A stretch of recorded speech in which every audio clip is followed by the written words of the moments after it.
When it all come falling All down. right. We are live. Danny's just singing immediately. We're doing a one quarterback dynasty startup mock draft today. We're also talking about Deshaun Watson going to the Cleveland Browns. A number of other trades and moves that have happened in free agency as well.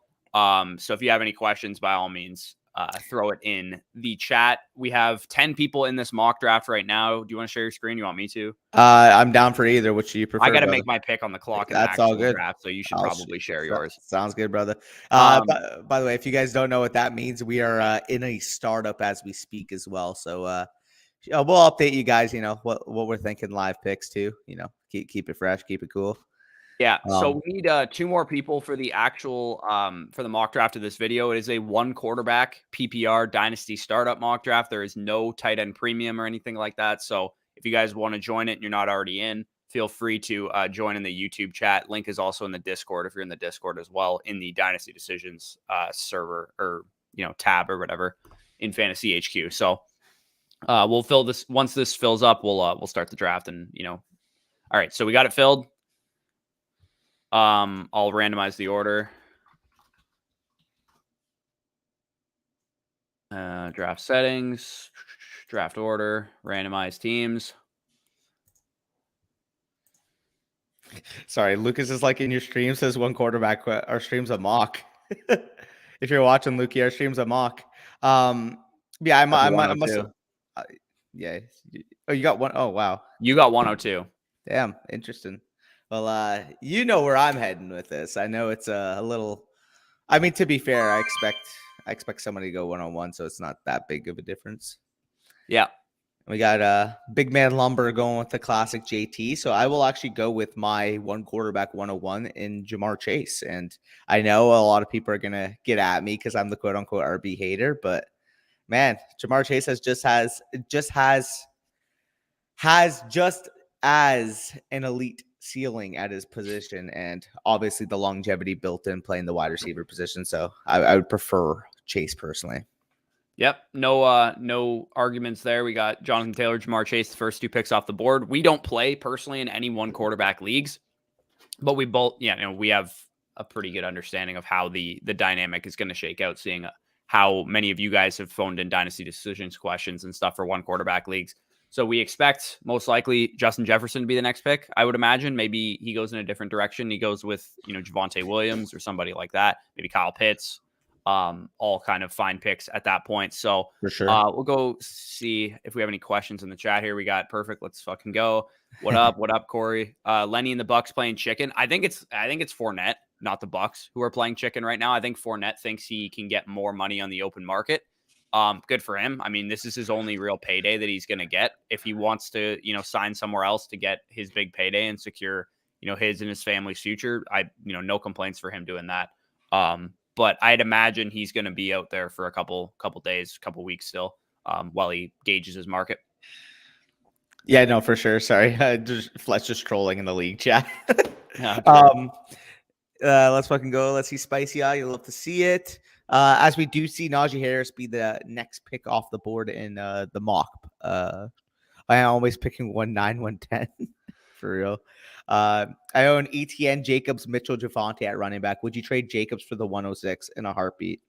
Like in a heartbeat. I do like the potential breakout that Jacobs could experience similar to Mixon. But I mean, even if he has that breakout, he would kind of be in Mixon territory next year for me anyways. And the 106 to me, I mean, it's clear for me that I would prefer that asset. I know you might be more willing because you view it as kind of like a top 5 tier and then a drop off. But what are your thoughts on this? I would still take the 106 over Jacobs. I still think you're going to get, if you want another running back, you have a good chance at getting Isaiah Spiller with that pick. If you don't want another running back, you're probably going to get a wide receiver that falls to you.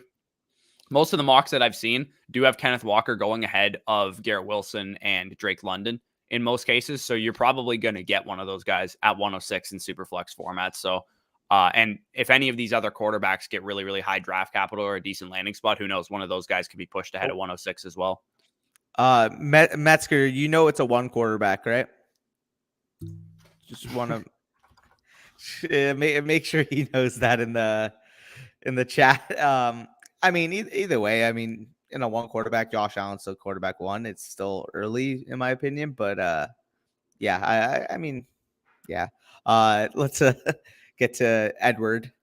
I'm nervous about Jacobs with McDaniels, all the running backs they are bringing in. I mean, I'm not necessarily worried about that He because knows it's a one quarterback. He said he just likes him over oh, Tyreek Hill. interesting. Okay, fair. I wouldn't necessarily be worried about that, to be honest, because at the end of the day here, like Josh Jacobs at least has a pass catching acumen to his past. We'll see if McDaniel's influence kind of changes that. But I mean, he was a decent pass catcher last year, and we saw what Damian Harris was from a touchdown standpoint in that Patriots offense last year. Well, guess what? That Raiders offense can be a lot better than the Patriots offense was last year. So I'm not too worried on in terms of output what we can expect for Josh Jacobs. The only thing I'd be slightly concerned about is how his pass catching duties kind of get affected with the change in coaching.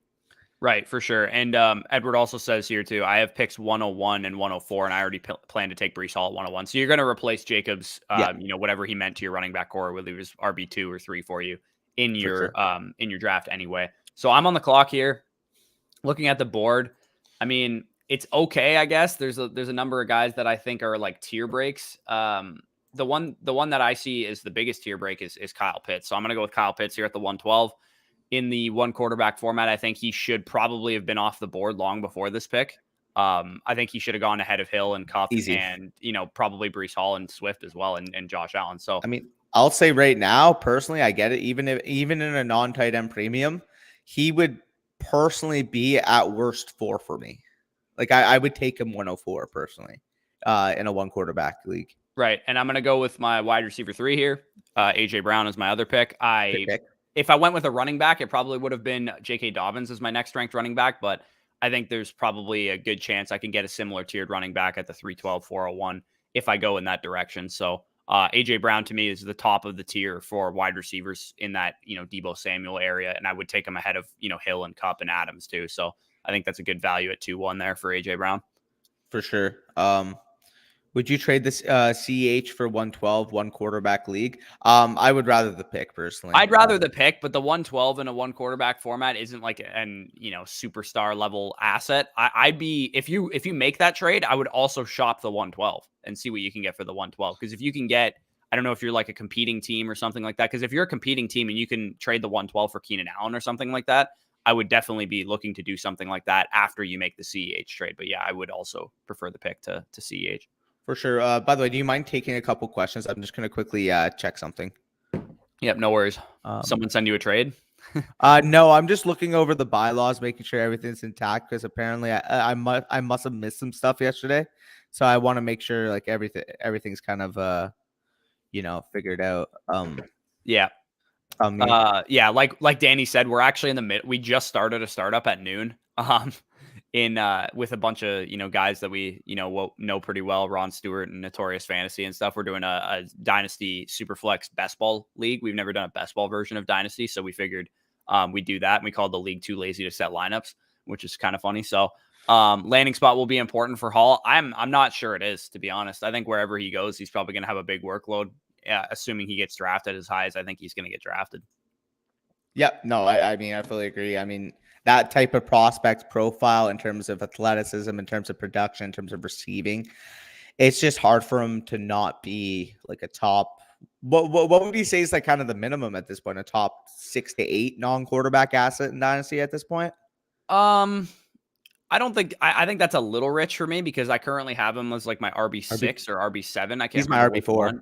Yeah, so you have him a little higher than I do. I still am semi concerned with the concerns that I outlined in his tail of the tape. So I'm not going to put him as high as some of the other elite running back assets in Dynasty right now. And I would take a number of receivers before I take him, as well as Kyle Pitts. So he's a guy that I think is definitely worthy of a top 2 round pick for me in Superflex leagues, and then probably a back end first, early second round pick in one quarterback startups. But I'm probably a little bit more wary than you are by the looks of it. Yeah, for sure. I'm just looking through the one quarterback rankings I have here as well, just to kind of get a gauge on who should be available on my next pick. And there are a couple names I'm looking at here. I'm pretty excited about. Yeah, believe it or not, it helps if you read the rules. LMAO. Yeah, that's on me. I just took a look now and kind of eliminated the cross things. So work with me if there's any other errors. Point them out, and I'm happy to go over them because Yeah. What happened exactly? So I guess in Ron's thing, I forgot to take out the part that said 1.5 tight end premium. So Fletch just like joking around in the league chat. What is it? Triple tight end premium or? Oh, true. But yeah, no, basically similar rule: 6-point passing touchdown, 6-point receiving touchdown, you name it. It's just without the tight end premium. Yeah. So Preston asked a question here that is directly correlated with what I talked about on the video I recorded yesterday. That'll probably be live on Monday, I'm assuming. Would you guys make this trade? His ETN, Gibson, and the 307 for my Christian McCaffrey. Look, I love Christian McCaffrey, but this is like one of the easiest smashes I've seen in a while. After I'm on the clock, I'll take an extra listen to that. Sorry. No worries. I'll just go on it. So ETN, Gibson, and the 307 for Christian McCaffrey to me is just way too much value to pass up on. Christian McCaffrey does fit into that territory that I talked about in last week's video with the sell these running backs now. He fits into even more so the category that I talk about in the video I recorded yesterday. Christian McCaffrey has risk attached to him because of the injuries that he's sustained. He is a running back that has a lot of touches under his belt, and ETN and Gibson are two young ascending running backs that I think are more than enough for me to move off of Christian McCaffrey. Yeah. So what was the trade? Did you say ETN, Gibson, the 307 for CMC? Yeah, that's fair. That's a pretty fair value deal. Yeah. He said his other running back is Zeke. I mean, if that's the value you can get for Christian McCaffrey, I would also be looking to move Zeke and see what you can get as well. Yep. Because if you can get like Michael Carter in a second round pick or something for Zeke, which I mean, I would say is on the low end based on the trade that you just sent, then I'm willing to move off of him as well. For sure. So now I'm back on the clock here. And although I have a few amount of receivers ranked ahead of Dobbins, I do view Dobbins as kind of like my next man up at running back. And a lot of the others here have a lot more question marks. So, I mean, it's crazy to say that coming off a guy coming off a torn ACL. So I'll take Dobbins here, spice it up. I don't mind the value there. Yep, not bad. Titans have a glaring need at receiver to be up. Yeah, that could be a sneaky pick. If only they took Elijah Moore last year like they should have. Dude, I mean, I could see them going with like Olave this year too. I mean, I wouldn't mind that for them. Oh, that would make a ton of sense. Yeah, he's like the perfect complement to AJ Brown. For sure.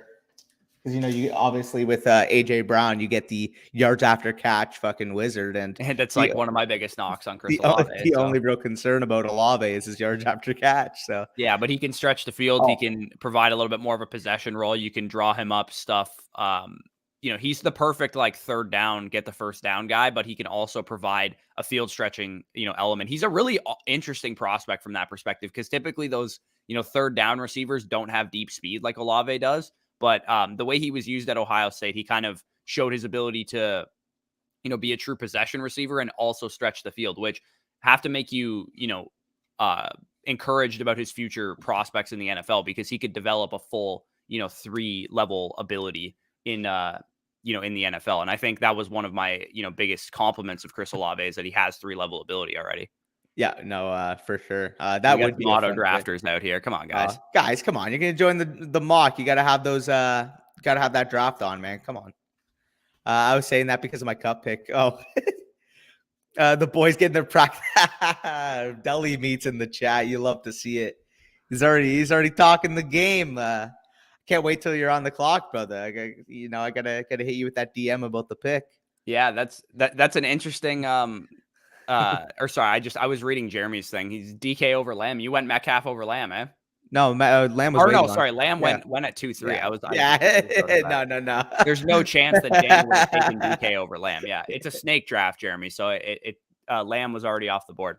For reference, I do have DJ Moore like one spot higher than DK, but like I never take DK in fucking mocks. I just kind of wanted to spice it up, but typically I would go with DJ Moore. I would disagree with that. I would take DK Metcalf regardless. Yeah. It's fair. He says Gibson side, never mind Lamb easily.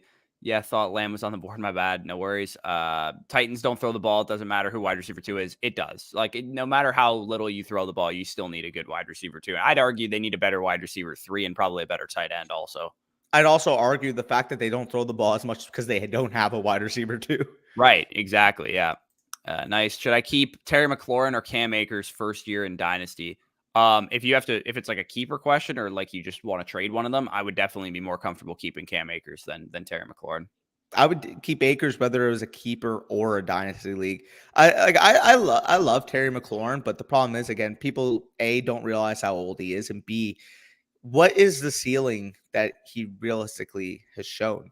Like, could he have an resurgence with Carson Wentz? Sure, but I mean, at the end of the day, here until he gets a proper quarterback, like he's probably just going to find his way into that middle wide receiver 2 range for a while. Yeah, I agree. Thanks, gents. Anytime there, Preston.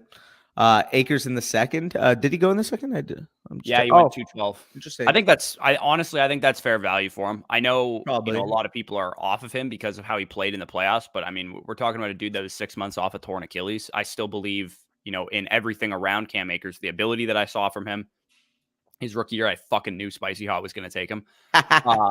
And also the fact that Akers plays in an elite offense with an elite quarterback, good offensive line, like everything around him is really, promising. I'll take my consolation prize in Deontay Johnson. I actually probably would have taken Deontay Johnson over Garrett Wilson. I assumed he'd be off the board. So looking at my other pick here, Deontay Johnson was a pretty easy phone to pick in for me. At running back, I'm intrigued by two guys, Saquon Barkley and Travis Etienne. Most notably, those would be my two next highest rated running backs. At wide receiver, nothing really stands out to me as like a huge tier break. I already have Kyle Pitts.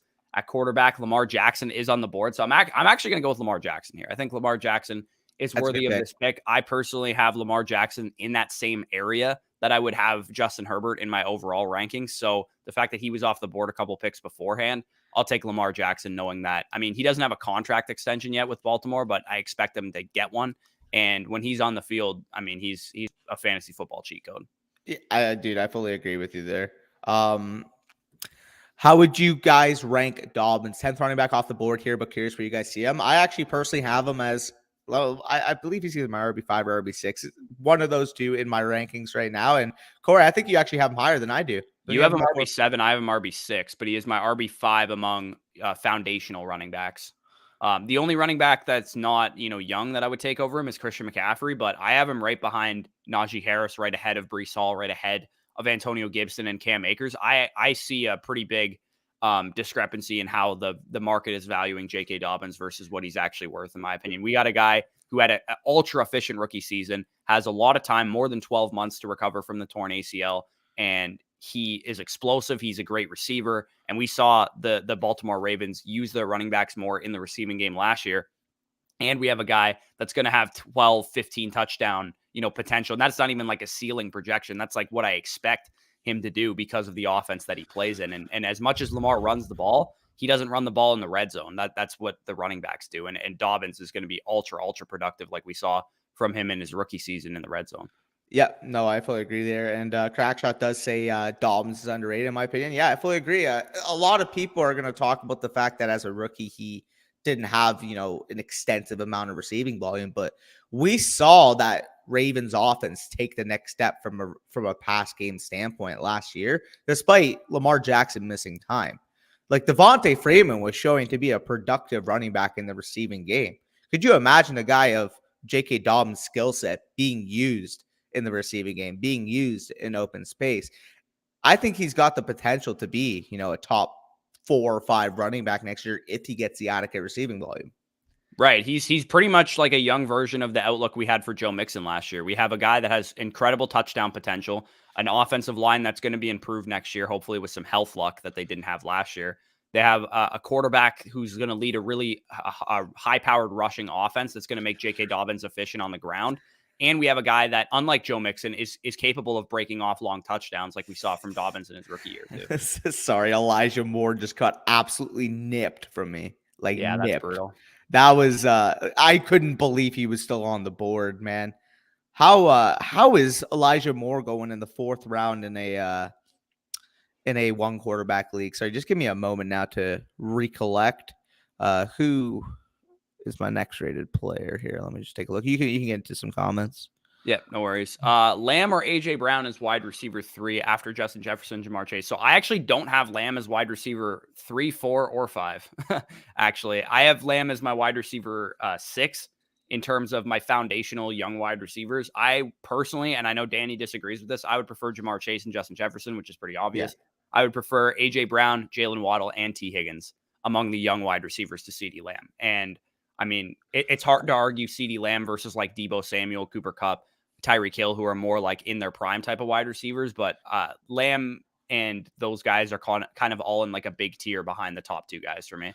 Yeah, and I mean, I'm not going to like hate on you for that because I do think that although I do prefer Lamb to Higgins and Waddle, like that is as close as it can get. I genuinely think like wide receiver 4, or sorry, yeah, I mean, if you want to include wide receiver 3 in there, but I personally think that AJ Brown's pretty much solidified as my wide receiver 3. But if you want to say like wide receiver 4 to like 13 right now.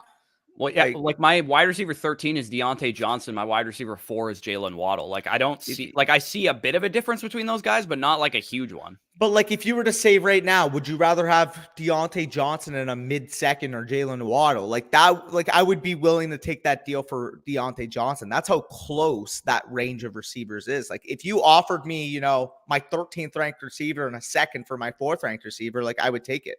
Yeah, it's just there's a big cluster at the top with, you know, Waddle, Higgins, Lamb, Metcalf, DJ Moore, and then like some of the older guys, Deebo Samuel, Cooper Kupp, Devontae Adams, Tyreek Hill. Those guys are kind of all in that same, you know, mess of the like back end wide receiver 1, high end wide receiver 2 range of our rankings. But yeah, like I said, CeeDee Lamb is my wide receiver 6 in terms of my foundational wide receivers in a tier with AJ Brown, Jalen Waddle, and T Higgins.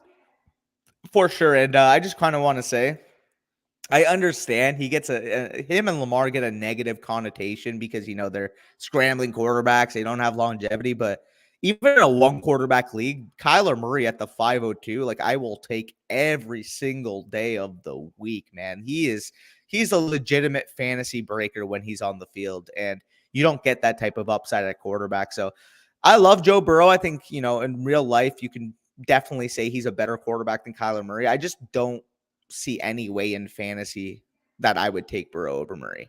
No, I wouldn't either. I think Murray needs to be ahead of Burrow. And I know like maybe you want to argue because Burrow's like a better real life quarterback. He has more like longevity, job security and longevity. But like I think Kyler Murray, he was a former first overall pick. Even if it doesn't work out in Arizona, which could be, you know, some truth to those reports that we heard earlier, another team is going to trade a boatload of picks and package for him, and he might go to an even better situation. So I'll take the, you know, perennial 500, 600, 700 rushing yard quarterback who has 12, 15 rushing touchdown upside, like we've seen from Kyler Murray when he's been, you know, on the field and healthy. For sure. Also, I just saw in this mock that Justin Herbert went above Patrick Mahomes, eh? Oh, yeah. No, I noticed that as well. Interesting. Yeah. I mean, like, I don't hate it. Like, would I personally prefer Mahomes? Sure. But I mean, every argument that you make for Mahomes, you know, the longevity, the passing volume, the big arm, the potential sneaky mobility, like Justin Herbert has that as well. So, I mean, if you want to argue Herbert over Mahomes, especially because he's a few years younger, I wouldn't hate you for it because I do think from a longevity standpoint, like Herbert's already kind of shown he's, if not already, on the cuspice of that top 5 quarterback area. On the cuspice? Is that precipice and cusp mixed? On the cusp. You know what I mean. Yeah, for sure. You guys rank Burks and Garrett Wilson over Cooper for the next 3 years? Amari Cooper? Easily. Yes. Easily. I know Amari Cooper's got some buzz around him right now because of the Deshaun Watson trade, which we haven't even really talked about so far, but there's no chance that I would take Amari Cooper over those guys. Like, not even close. Amari Cooper has been in the league for like 8 years now and is, 28 years old. And he's never had an elite target share. Why is he going to have an elite target share now? And Cleveland still has their 2nd and 3rd round pick in the draft this year. They're probably going to take another receiver, or they're going to sign, Will Fuller or, some other receiver that's still on the market. I don't think Amari Cooper is guaranteed a huge target share. And again, what projects to be a run heavy offense too. Amari Cooper was in a far better situation last year than he is now. And he wasn't productive, in last season. And again, he's like 28 years old. So yeah, Burks and Garrett Wilson easily over Amari Cooper. Yeah. And again, the main thing here is, do they although I still think that they outproduce Amari across these first 3 years, even if they don't, I mean, Amari is going to be a 30-year-old wide receiver. You talk about insulated value at that point. Amari Cooper at 30, or Garrett Wilson, Treylon Burks at 23 going on 24. It's kind of a no-brainer to me. So, I mean, right. People are so focused on production, and dynasty, but you have to take into account insulated value. And funny enough, Ron, that we're doing a startup with right now, I'm going to have him as a guest in the upcoming weeks to kind of talk about our strategy on attacking a startup draft and why insulated value should be your number one priority over anything else. Yeah, and I'm on the clock right now. I got Marquise Brown to pair with my Lamar Jackson. I think, this is about the range that I'm considering Marquise Brown. I personally would take him over Hopkins and Pittman and some of the other guys that went off the board already. I'm actually going to go with a running back here because I like Josh Jacobs' outlook now going forward. If you want to, can you minimize your board so you can, or scroll sorry down about that, lads. Here, let me just do that for you. Yeah, so I went with Josh Jacobs because, Josh Jacobs, to me, is going to have more value next year than he has now, even though he's going to be a year older, which is similar to what we saw from Joe Mixon this year. As I talked about, when Devontae Adams was traded to the Raiders, this is the best offense Jacobs has ever played in. He has a career-high 12 rushing touchdowns in 2020. I think he could easily match, if not break, his career high easily next year. I know some people are going to be worried about his pass-catching work and stuff, but unlike Joe Mixon last year, we've already seen Josh Jacobs take a step forward in that department. And even though they added Brandon Bolden and some of these other receiving backs, I expect Josh Jacobs to be in that, 60, 70 target range next year with 15 rushing touchdown upside. And he's still 24 years old. He's the same age as Najee Harris. Sorry, I'm just reading Arnie's comment lower on. My man on the cusp is. Help. I'm doing my first Superflex tight end premium draft tomorrow. What are some good tips? I'm drafting second. Honestly, it's funny. Basically, I'm drafting second. Wait, right now, the draft that we're doing right now, I'm literally drafting second. So, the best advice I could give you is go try and access our rankings. You'll be able to see how we value players and stuff like that. But we did do a Superflex mock draft a couple of days ago or a couple of weeks ago or like a week or so ago. So you could always check that out for our strategy when we're doing startups. In my opinion, the best strategy, I don't know how experienced the players that you're drafting with are, but trading down, especially if the players that you're experienced with are not, very familiar with Dynasty, try and accumulate as much value as you can, try and trade down, try and acquire future first round picks in 2023's class, because the cheapest point that you're going to get those 2023 picks are in your startup right now. Absolutely. And people aren't going to be, as willing to give them up come, mid-season, and especially once we get into rookie fever next year. For sure. And again, in more casual leagues, say you're on the clock in the, you would be in the early third round at the 302, and somebody is really, really dying and really, really eyeing a move up for a certain player. You could probably net a deal similar to, a sixth and a rookie first. If you could do something like that, I get it. I love the asset I'd be able to get at 302, but if you're talking about it, sixth round, we're in a one quarterback right now, and we're still seeing assets like Chris Olave getting put off the board. Think about the fact that once you mix in Superflex, you're more so looking at assets like Devontae Smith on this board, or Brandon Ayuk, or Michael Pittman, or Marquise Brown. You're more so looking at assets like that. If you could say that plus a 2023 first for, I don't know, like DJ Moore, yeah, give me that all day. So, and if it's the Mike I'm thinking of, feel free to reach out to me too. I'd be happy to help you out because, at the end of the day here, we love supporting the viewers. Yep. Would you move Gibson to get Akers? I currently have Gibson ranked higher than me. I have Gibson higher than Akers, but I'm okay. Like, they're in the same tier. So if you prefer one or the other, then I'm okay moving Gibson to get Akers. But I do have Gibson at 7 among my rebuilding running backs or my foundational running backs versus 8 for Cam Akers. But you are getting a year of age with Cam Akers. He's 22.7 years old. Gibson's 23.7. And I think Akers has a clearer path to a 3-down workload, whereas Gibson, now that McKissick is back, maybe not so much. It's really whatever you prefer in that kind of area. So between those two guys, I don't really have a preference. If you want to move Gibson straight up for Akers, I have no complaints there. Is the board now, I did not think it would come to the point where I'd be forced to take Jerry Jeudy, but yeah, it's interesting to me that some of these moves, we saw Devontae Adams go pretty early in this draft, but outside of that, the free agency moves that we've seen haven't really been too prevalent. We have Deshaun Watson didn't go to the 6'5", and Amari Cooper. Is Amari Cooper still on the board right now? Yeah. And I expected Amari Cooper to go well before this. I expected people to take Oh him yeah. over Pittman's and Marquise Brown's just because of the recent news. I guess you guys are, sharps or whatever, because Amari Cooper does belong, going in this range. Like, this is about the range where I would consider Amari Cooper now that Deshaun Watson is his quarterback, but I would not, take him ahead of a number of the pieces I expected him to go ahead of in this draft. Oh, Lumber sniped me. I wanted Goddard to fall back to me.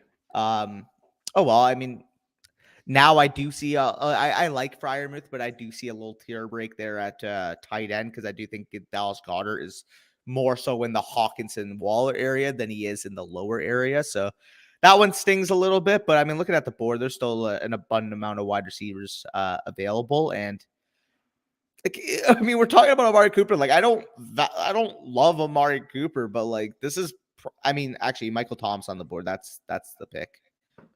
Yeah, that's a good pick there. Yeah. And by the way, for future reference, if you guys are wanting to get into a mock draft with us, make sure you don't auto after your first pick. So Geo and Ride Bread, if we notice you guys in a mock for future reference, please don't auto draft, because I mean, it's pretty obvious that you shouldn't do what they're doing. They're auto drafting, so I'm not going to say that they're bad drafters or anything like that, but there's a reason all these like older running backs are falling. It's because we know that they're not the greatest bets in the world. So if you join a draft with us, please don't auto draft. Barkley is a risky pick. He looked bad last year. I don't disagree with you. I think he is a risky pick for sure. Where did he end up going? He went at the 4-3. Just behind Travis Etienne and J.K. Dobbins, Derrick Henry, Dalvin Cook, David Montgomery, and Antonio Gibson at running back. I think that's about the range that Barkley should be going. I don't think I'm ready to write him off necessarily, but I do agree that he is a risky pick because he didn't look great last year, and he still has injury risk and stuff. But I'm gonna believe in the ability that I've seen from him, and more importantly, I'm gonna believe in the fantasy production and the volume that he's commanded in years past. For sure. Also, Hooper signed with the Titans now. So did he sign with the Titans? I guess he did. It must have just happened. Didn't even notice that. When did that happen? That's interesting. Yeah. Austin Hooper, yeah, I mean, he's better than, Anthony Ferkser and all the dumpster fire tight ends that they had there last year. I don't know if he's going to have a whole lot of value, but his only value to me is maybe like as a deep round pick to finish a Titan stack and underdog. Oh yeah, he's definitely a best ball type of pick. Yeah. Because it would have shocked me if Austin Hooper had 7 touchdowns next year. Probably not, but that's about all his value is probably worth for me. I was just about to say maybe he has like 8 touchdowns. So the fact that you said 7's kind of jokes because that's his only return on value is if he scores touchdowns, the football, as I would have said yesterday. Yeah, that was funny. So I'm on the board right now.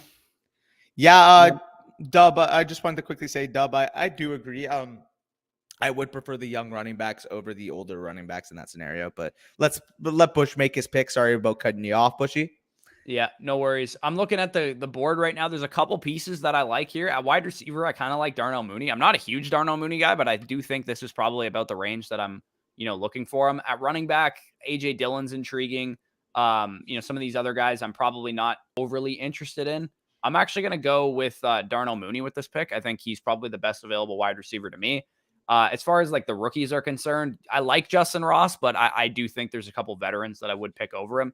And I'm going to go also with, man, it's tough because I got Mike Williams on the board, who I think is probably worthy of this pick. I also have A.J. Dillon at running back on the board. I'll go with A.J. Dillon just because I have all these, wide receivers on my team.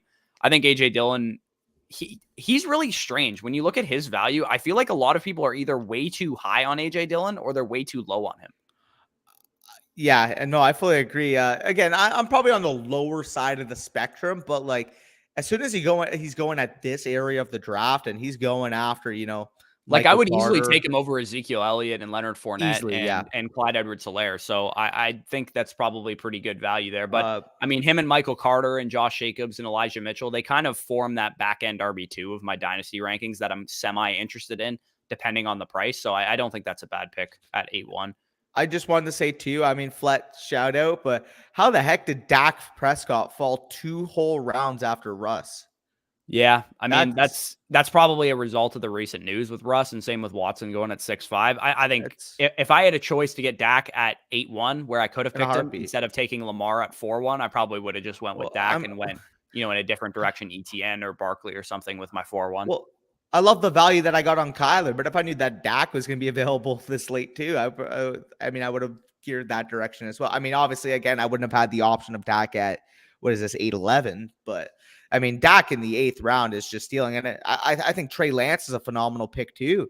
Both of these quarterbacks going in the 8th round. I understand it's a 1 quarterback league, but like these are like elite quarterback assets. These are like difference makers at the position. So yeah, if I'm going to take a quarterback in the first 8-9 rounds of a startup in a 1 quarterback startup, I at least want to know that they have a chance of becoming an elite quarterback asset to eventually reach the 2nd, 3rd, 4th round of the startup. And I think Trey Lance, Dak Prescott, Deshaun Watson, all these guys that have rushing upside that went after like the 5th round definitely have that upside. So I think they're pretty good picks at this point. Crackshot says Ayuk ? You think Lance will throw a lot? Not necessarily. I just think Brandon Ayuk is a good enough player that he warrants going at this point. So you actually took Ayuk, so I'll let you kind of describe what you were thinking with Ayuk pick. But I actually traded Amari Cooper away for Brandon Ayuk straight up once the Watson to the Browns news happened. I know Ayuk is like kind of in the bad graces of fantasy players after what he did at the beginning of last season. But if you look after he got back on the field and reclaimed his snap share and his routes and stuff, maybe he was, not working hard enough or whatever, and Kyle Shanahan punished him for it. He was a top 15 receiver once he regained his snap share in a run-heavy offense with Debo producing as he produced and Kittle producing as he produced. Yeah, no, I fully agree. We've always kind of been the Ayuk truthers, but it's pretty simple to me. If we didn't have that, 5-6 game stretch of being in Shanahan's doghouse, like we'd be talking about a guy with 2 separate years of elite efficiency and production as a young player, and he would probably be finding his way into the fringe top 12 to 15 dynasty wide receivers selected. But the fact that we have that variable that he had that 5 or 6 game stretch is ultimately pushing his value down to the consensus drafter. And when that's the case, when the community's down on him for really some unforeseen type of variable, those are the type of value points I like to capitalize on. I almost said capulate for some reason. Capitalize on. But that's the crazy thing too about Ayuk is like he relegated Debo back to the role that we expected Debo to have coming into the year. He relegated Debo back to being like a fringe running back wide receiver hybrid, which I think anybody who had Debo Samuel at the beginning of the season last year would have preferred he performed that way as opposed to the hybrid role that he was given. And yes, he was efficient in that role and he's still probably the better player than Ayuk, but Ayuk, once he resurged as like the true X receiver of this offense, was able to make Debo Samuel fantasy managers a little bit annoyed with him. Sorry, I just had to react because I was really, really praying that Sky Moore fell to me there. But, you win some, you lose some. Michael Gallup's still a good pick here, so I'm going to go with Gallup at the 9-2. Yep. Don't have any arguments there. Pionio's on the board here. Would you guys send Juju and Jamal for Jay in a heartbeat? Like we hate. Yeah. I've never been high on Juju Smith-Schuster. Him going to the Chiefs is a perfect selling window. If you guys have Juju Smith-Schuster on your team, I am sending out offers left, right, and center. If you can get anywhere close to first round value, whether it's a first round rookie pick or it's a guy like Amon-Ra St. Brown or Marquise Brown or something in exchange for Juju Smith-Schuster, like easily I'm making a trade like that. I know Juju has like this, first 2 seasons where he was very, very productive. And now he's going back to being a wide receiver 2 in an offense, which I'm sure everybody's going to, make that correlation that the last time he was productive was, having a true X, true number 1, like Tyreek Hill in Antonio Brown across from him. I'm not buying into Juju Smith-Schuster. I think he needs to show me on the field that he's ready to be an elite fantasy producer before I'm actually going to buy into him. So I'll trade him for a guy that I think is going to be a fringe RB1, high end RB1 potential this year in Josh Jacobs. The problem with Juju is that people always talk about the wide receiver 2 role in Kansas City. What wide receiver 2 role is really valuable there, realistically? Like, you got a hierarchy of targets there. We know Tyreek Hill is very good. We know that Travis Kelce is very good. Could Juju have games where, he catches a couple, slants for touchdowns because that offense is moving and humming and hoeing at a super, super high rate? Sure. But from an actual pure production standpoint. Like, what is the role that we're chasing? Like, if you're in best ball, sure, like there's a difference there. He's definitely going to have his weeks, and he could score some touchdowns, but I'm not expecting a dude that carves out a 23% target share in the Chiefs offense even. Like, I'm expecting a guy with like a 17% target share that has good weeks. Well, like, what does he have? Maybe like 90 to 100 targets at max? Like, max? Well, Like, what do you think of where he we went in this projecting? draft? He went at the 8-4. I don't think that's insane. That's I not bad. probably wouldn't take him quite that high, but that's not an insane pick for him. I think I'd rather have Gallup and Sutton and some of these other guys that went behind him. But I think this is about the range of the draft that Juju should be going. I just don't think that many of the people that have Juju or are trading for Juju know what his ceiling actually is. His ceiling isn't nearly as high as people probably think. And they're going to trade, way too many good assets in order to acquire Juju, which is why if I have Juju, I'm going to sell him.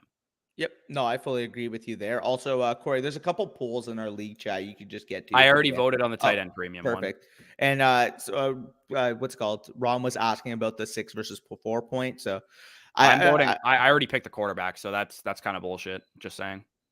I know. I mean, like, everybody's raising issues last second. I mean, that's classic. That's my fault. I should have looked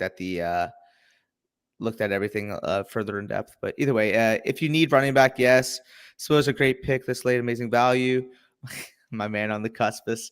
As a Watson owner, who should I be targeting beyond the names you mentioned to get a stack or add value of free agents? I'll let you kind of discuss this. So it's hard to know what Cleveland's going to do at wide receiver because there's a chance that they go. Sorry, I'm on the clock right now. There's a chance that they go out and they sign Will Fuller for the comfortability factor for Deshaun Watson. There's also a chance they still have their second and third round pick that they want to address the other tertiary wide receivers behind Amari Cooper on their team in the draft, in a draft that is expected to be deep at wide receiver. So there's a number of different directions that they could go.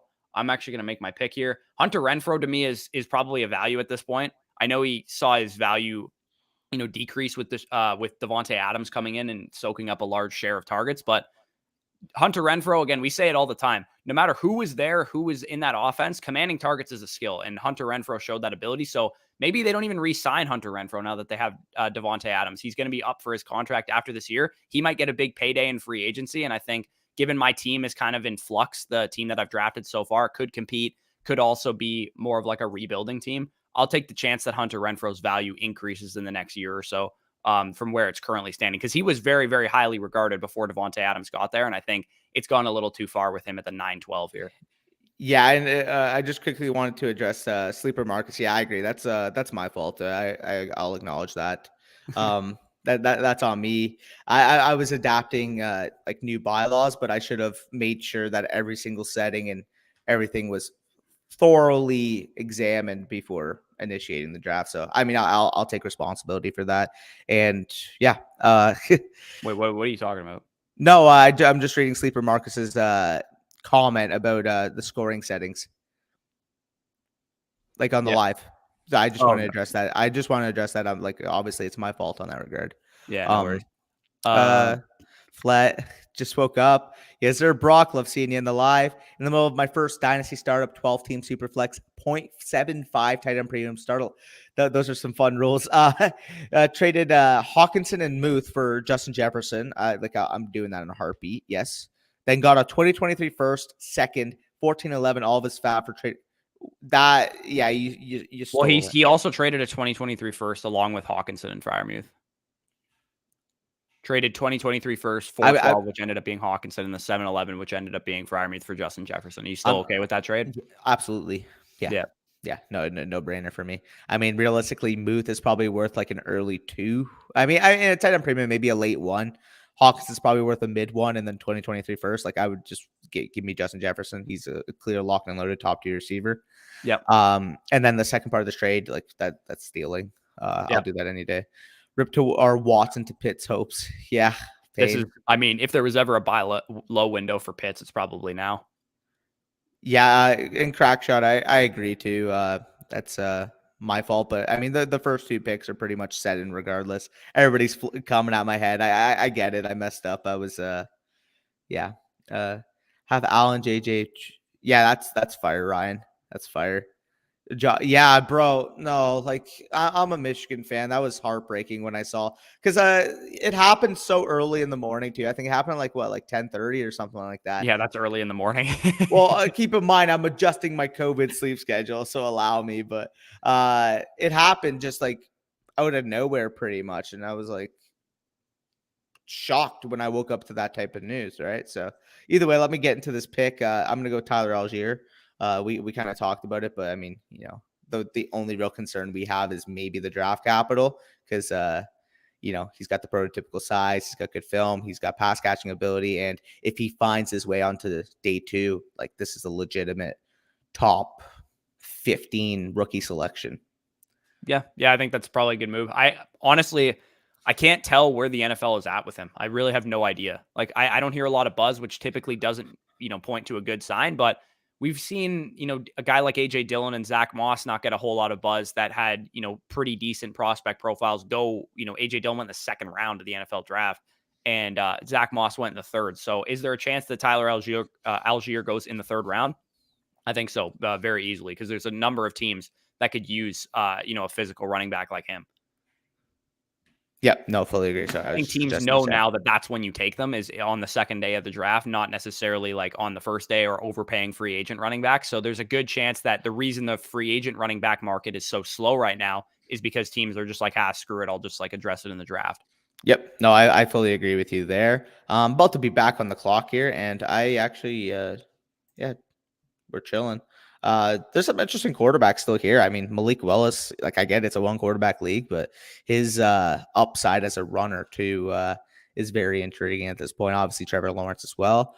I'm gonna go with Dalton Schultz here. I mean, I don't mind that pick. Obviously, he's on the franchise tag. He's in a situation in Dallas, and if I'm comparing it straight up, I would prefer Schultz to Knox, given projectable volume, because as we know, at least Schultz showed to command a target share in that offense last year, while Knox was kind of, the recipient of a lot of touchdown luck. So if I'm comparing them straight up, I would slightly prefer Dalton Schultz. And as a result, in case it shows different in the manifesto, I'll make sure to adjust that rank accordingly, because, give me Schultz.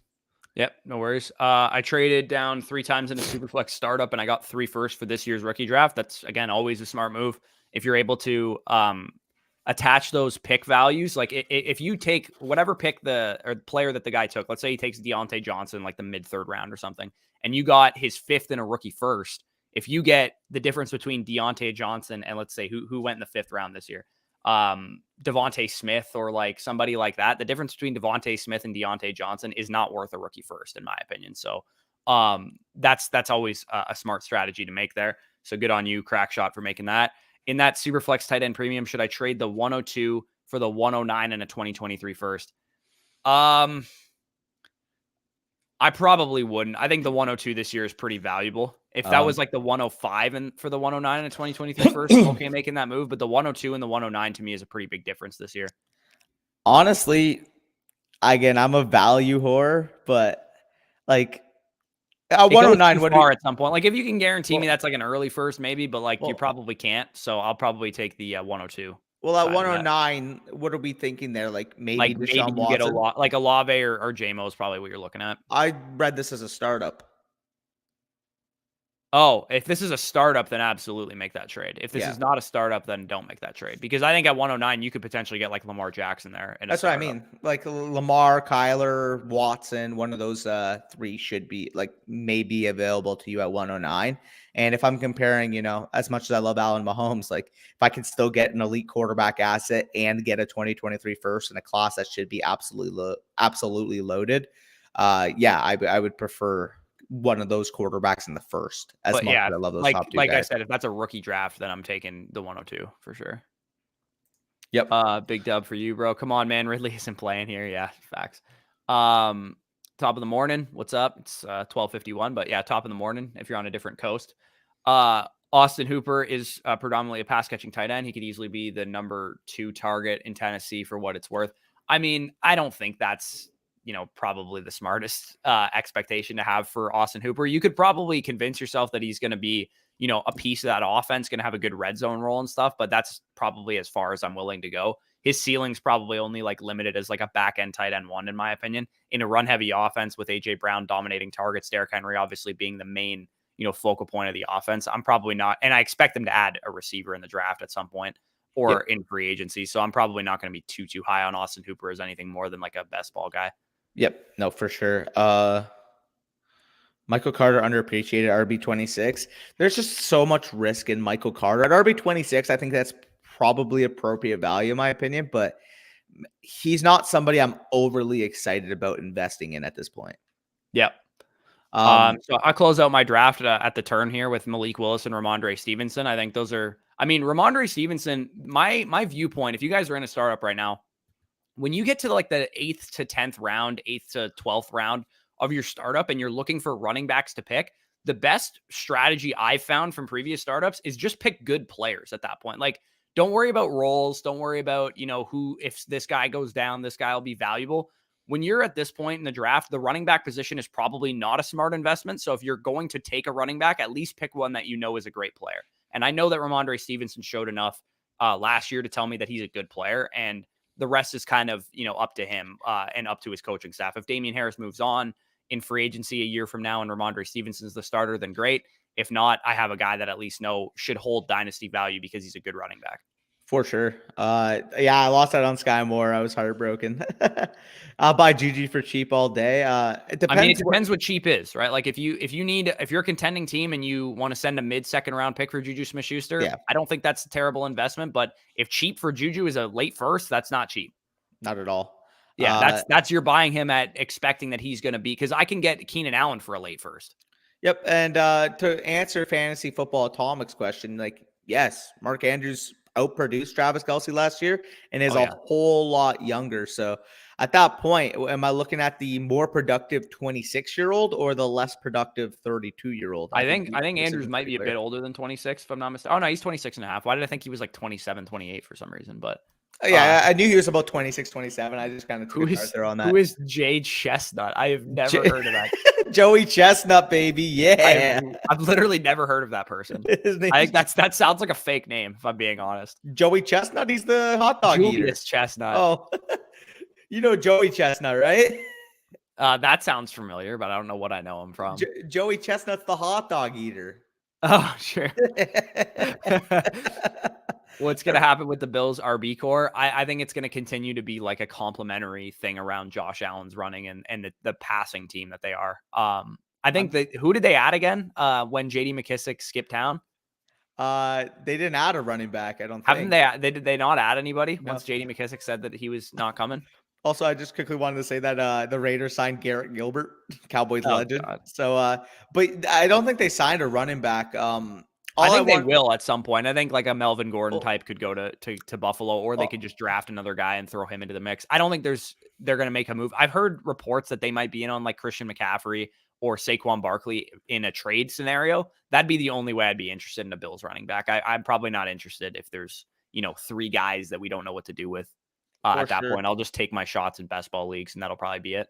Yeah. And I quickly wanted to say too, when it comes to that, I wouldn't be shocked if, 4th round comes along and they draft a guy like James Cook or, Kyron Williams probably won't find his way in the 4th round, but like that type of archetype being a receiving type of back, because they kind of showed their intentions by signing and then ultimately losing JD McKissick, that they want that type of factor to implement in their offense, particularly because, as we know, that is easily one of the most pass-heavy offenses in the entire NFL. Yeah, I totally agree with that assessment. Andrews is younger. Yep. I'm with you, Bush. When people propose scoring settings change after draft. Yeah. The only problem is like we were only 2 picks in, right? It was just Josh Allen and Patrick Mahomes off the board. So 6 point per passing touchdown versus 4 point per passing touchdown. They were going to be the first 2 picks anyway. If we were like 2 rounds in, I'd have a bigger problem with it, but it was 2 picks into the draft. And I don't really have that much of a problem with it. Yeah, it's still my fault on my own, right? I should have made sure that everything was set. I should have made sure that the draft started after the live stream, so I could have taken like an extra careful look. But either way, though, I'm sure the league is kind of, not as at my head as they would be if, as Corey mentioned, we were 2 rounds deep. Yeah. I love Tony in the 10th. Yeah, I actually really like, we can go over our teams right now if you want to minimize your draft board, and I'll go over my team real quick. So my team, again, there's a number of things you can look at with my team. I went with Kyle Pitts at the 112. This isn't a tight end premium draft, but I do think he's worthy of that pick. AJ Brown, Deontay Johnson, Lamar Jackson, Marquise Brown. I kind of just stacked up who was the best player available on the board at that time.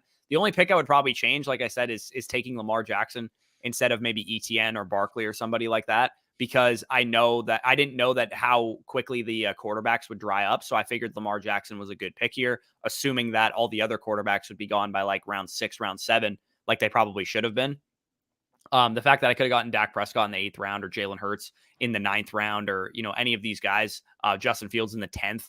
I mean, did Zach Wilson even get drafted? Or he went in the 12th round. So I think if I had known the quarterbacks would be a little bit more undervalued in this draft, I probably wouldn't have went with Lamar at 4. But I don't mind the way my draft turned out. I got, not a great, core of running backs, but some guys that I think are talented players and should hold some value. I need to add, in 2023 or whatever, I need to add some superstar level running back talent to my team. But I like the way my receiving core shook out. I have, a number of guys that I think have shown the ability. The theme with my receiving core is really just showing the ability to command targets. Yeah, Brown, Darnell Mooney, Hunter Renfrow, Kadarius Toney, from a targets per route run perspective, was very good in that regard. So I like how my team shaked out. Yeah, mine's pretty interesting. I felt like for some reason, guys that I'm typically not in on just kind of like super fell, like nosedived in this draft. Which, I mean, validly so, considering that obviously everybody in here like listens to what we produce from a content standpoint. But like, I didn't expect, Jerry Jeudy to be there in the 6th round, or I didn't expect Cortland Sutton to be there at the end of the 8th, or I didn't expect, Gabe Davis to be there in the 12th. Because, I mean, in typical, more casual or other type of leagues that you'll see, like Jerry Jeudy would probably be like a 4th round pick. Cortland Sutton would probably be, like a 5th round pick. Gabe Davis would probably be like, an 8th or 9th round pick. So overall, I'm not in love with the players, but that's how it works sometimes. You got to let the market dictate your value. Right. Because we can have one viewpoint of Gabriel Davis, and if someone's like, "Hey, I'm willing to give my 1.8 for your Gabriel Davis," like obviously I'm going to accept that trade. But if in my league nobody's willing to give up more than the 207 for Gabriel Davis, then I'm cool holding on to Gabriel Davis. It's really, we don't hate players, we hate their values kind of argument, right? Yeah. Except for Juju, we hate Juju. No, I'm kidding. No, if I was a contending 100%. team, I'm okay giving up like the 208, 207 for Juju Smith-Schuster, but I highly doubt anybody's going to accept that trade. So for sure, just making a joke there. Yeah. Kind of off topic, one quarterback, or kind of off the quarterback topic. I'm in a superflex startup right now. So far, have Herbert, Pitts, Waddle, Lawrence, DJ Moore, Smith, Carter, Wilson, Bateman, and Schultz. How am I doing? The only pick that I'm like on would be Michael Carter, but I mean, aside from that, I like the value we're able to accumulate there. Yeah, I'm not the biggest Trevor Lawrence guy, just given where he usually goes. But I mean, it looks like you got him in like 4th the round or something like that. So I'm okay with that. 100%. Yeah, overall, I think early on Carter, but I mean, aside from that, you did a really good job accumulating value as a whole. So I really like the draft you're able to do there. Yep. Looking good. What are you hearing about Robert Woods? Apparently, LA's willing to trade him. Now, I don't know how much value a 29 going on 30-year-old wide receiver coming off a significant lower leg injury is going to net on the open market, but I don't know. We'll see, man. If I was Buffalo, that would be a perfect reunion. If you go out and get Robert Woods, that'd be such a smart trade if they made that. You get Robert Woods for probably like a 4th round pick, or like a pick not swap, even, something dude, like that. Like it's probably a pick swap type of trade. I think it's like a 6th for a 7th. I mean, Amari Cooper went for a 5. And Amari Cooper is younger. Well, Amari Cooper's contract was worse than Robert Woods. That's fair, but Amari Cooper's also younger, not coming off a significant lower leg injury. Right. That's fair. So yeah, Robert Woods probably a pick swap type of trade for Buffalo. If they get him in there as their second wide receiver, like that makes a lot of sense to me. Yeah. But I mean, we never know who's going to be in on Robert Woods for sure. Would you guys do cut for Amari a 1st and a 2nd? If it's Amari, no. But if you can get, a similarly hyped player at that type of point, like what type of like. If that was Michael Thomas, a 1st and a 2nd, what are you thinking there? It really depends where my team's at. If I'm like trying to win the championship this year, I'd probably just rather have Cooper Kupp. But if you can get instead of Amari Cooper, if you can get Godwin, if you can get Godwin, if you can get Marquise Brown or Amon-Ra St. Brown or something, I'm more willing to lean towards that if you're rebuilding. But if I'm competing, I'm probably just going to take Cooper Kupp. if you can somehow, I mean, we'll see how actually likely it is, but if you can somehow turn Amari into like Elijah Moore, try that. If you get Elijah Moore first and a second for Oh Cup, yeah, I'm for doing that sure. in a I'm not heartbeat. necessarily Yeah. sure you're going to get a trade like that done though. Could always try. I know a lot of people, especially in more casual leagues, are super hyped up on Amari Cooper. He's going to demand every single target. Did you see Gavin's tweet, by the way? It was fucking hilarious. The clown thing. No, there's another one. I'll send it to you. But yeah, I'll let you take over some comments. I'll send you the tweet.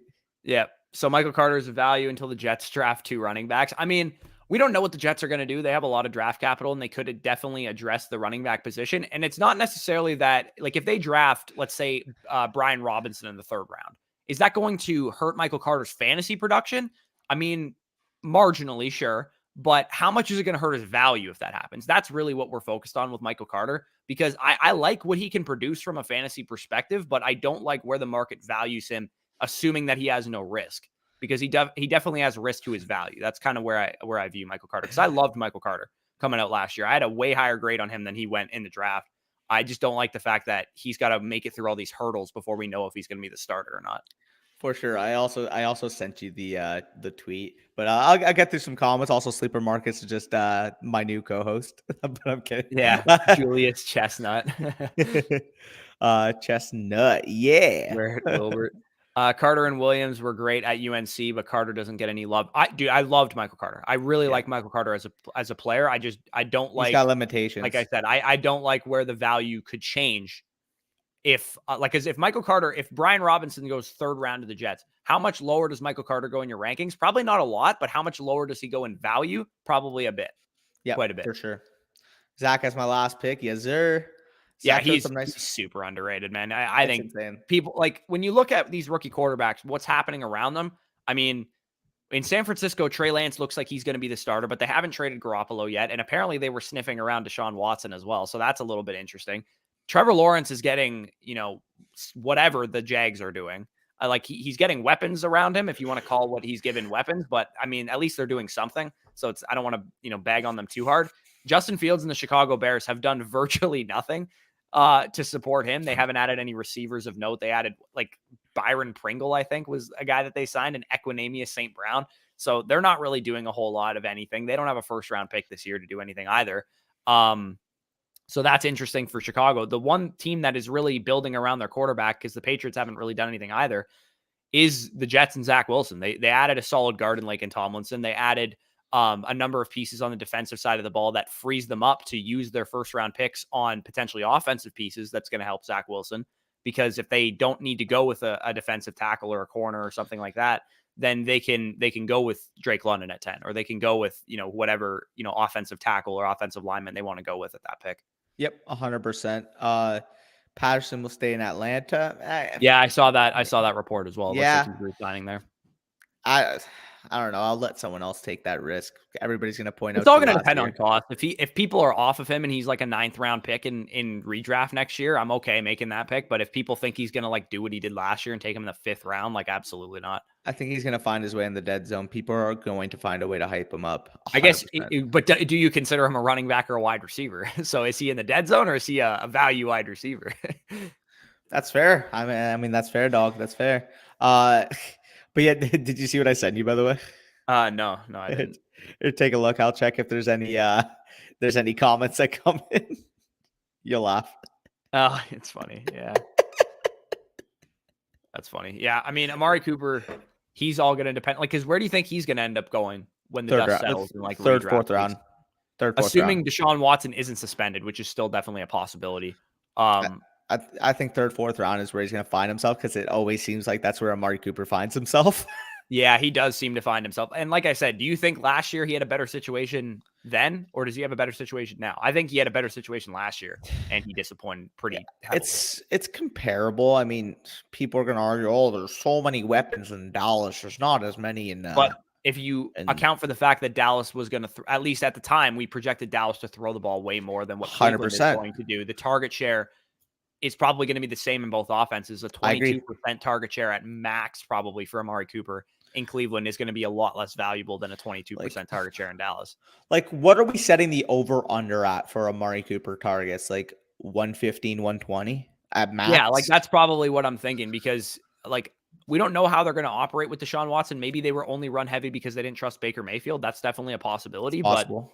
But knowing what we know about Stefanski, I'm assuming he's going to want to stay, a run first offense just based on how they operate in Minnesota and in Cleveland. So for sure.